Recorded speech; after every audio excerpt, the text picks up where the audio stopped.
గత ప్రభుత్వం మా అందరినీ చాలా చాలా ఇబ్బంది పెట్టింది.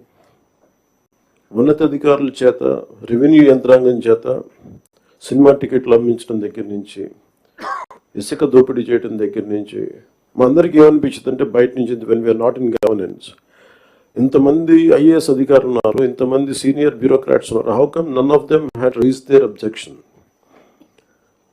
మాకు కామన్ మెన్కి ఎలా ఉంటుందంటే బయట నుంచి చూస్తే యూర్ ఆల్ ఎక్స్ట్రీమ్లీ లైక్ మీరు ముసోరి లాంటి చోట నుంచి వచ్చి ఐఏఎస్లు చదివి how come you didn't say no to that, how come you haven't objected for anything, any wrong doing.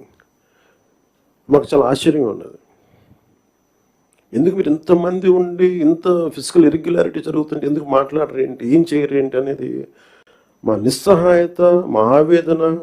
It was quite painful, it was quite, మాకు రెస్ట్లెస్నెస్ వచ్చేది. And it is very easy to